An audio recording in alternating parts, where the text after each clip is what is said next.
What's up, insiders? If you want some more yellow icon information, this is the video for you. Hello, welcome to Creator Insider. My name is Barbara, and we have a special guest with us today.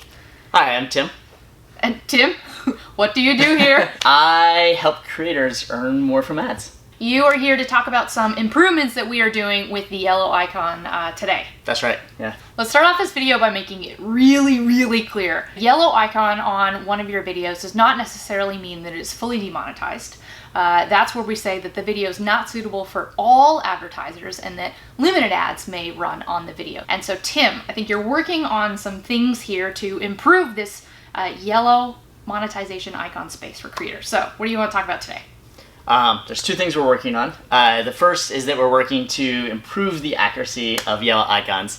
And we're doing that through a program called self-certification that lets creators tell us what videos do and don't comply with YouTube's ad-friendly guidelines. Yep. The second thing we're doing, which is what we're hoping to talk about today, is around more money on yellow dollar signs. Tom's talked a lot about self-certification on this channel, and it's a feature that's out in beta right now. Tim and I are going to film a whole other video on that, so let's defer to that. So why doesn't YouTube just run more ads on videos with yellow icons today?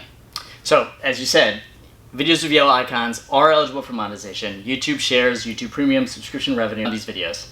So it's premium in addition to ads if limited ads are being served. Exactly. Right? But at the same time, we know that different advertisers have different tolerance for what videos they want to run on. So after an advertiser runs an ad campaign, they often will look through the videos that their ad ran on and determine which videos they're okay with, which videos they're not okay with, and they'll give us that feedback. Yeah. And we've used that feedback to put together YouTube's advertiser-friendly guidelines, and that determines where we show a yellow icon on the videos. Yep. So when advertisers go and they set up an ad campaign, they can choose. Do they want to run on all videos, including those with yellow icons, or just the ones with green icons? And as creators have probably seen, given the amount of revenue, or lack thereof, on the yellow icons, most advertisers today are choosing to only run on the green icons. Yes. So we at YouTube think this content has a lot of value, and we feel like there are advertisers out there who would be interested in running on this content, even though the content might include profanity or things that in the abstract might seem scary. So we've started a new program explicitly with the goal of getting more revenue on yellow dollar signs.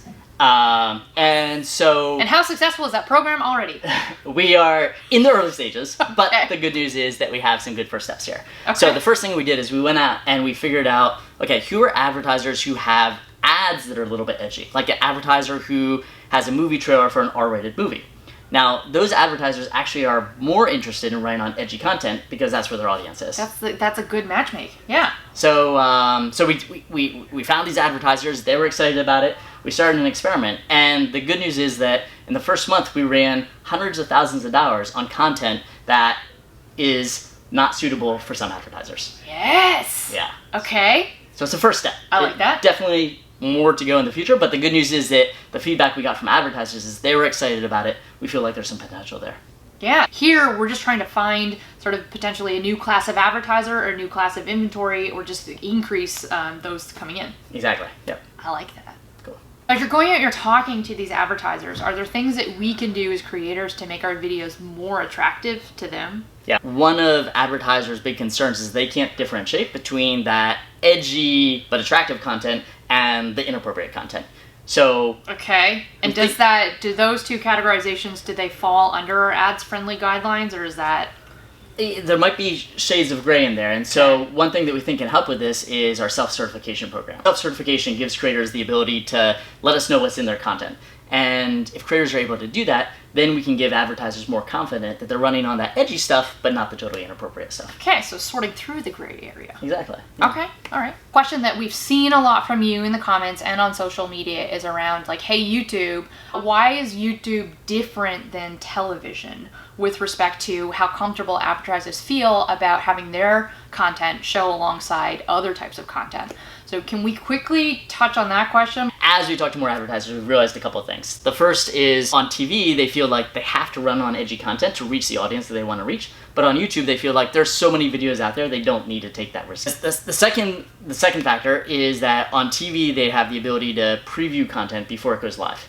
On YouTube, they don't. Yeah, and this is something that also boggled my mind. So, like, advertisers, there's potential that they just actually get the scripts And like full on, they know exactly what's happening on content, so they really know whether they feel comfortable about their ads being shown alongside it or not. Exactly. Yeah. Yeah. And there's just so many videos on YouTube. Yes. That's just unfeasible for us to be able to do because the scale is just so much larger here. Exactly. So the final thing is that when advertisers look at YouTube, they feel like they don't have the ability at scale to differentiate between content that is edgy, but maybe borderline, versus content that's totally inappropriate for advertisers from their perspective. Okay, thank you for breaking that part down. So hopefully those of you who've been asking about that, hopefully this is a good little clip for you in there that gives you the answers to that one.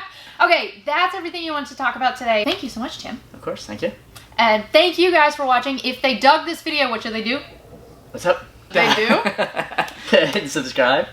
They should hit the like button. Hit the like button, right? Hit the like button. I should, yeah. On the subscribe part, yes. We are Creator Insider. We're your informal conversation behind the scenes. Just trying to give you more information about what is going on here at YouTube so you can better build your content and your businesses on YouTube. If you have more questions for Tim, drop them down below in the comments. He will be there. I will be there reading your comments, and we'll see what we can do to answer those. We will see you guys in the next video.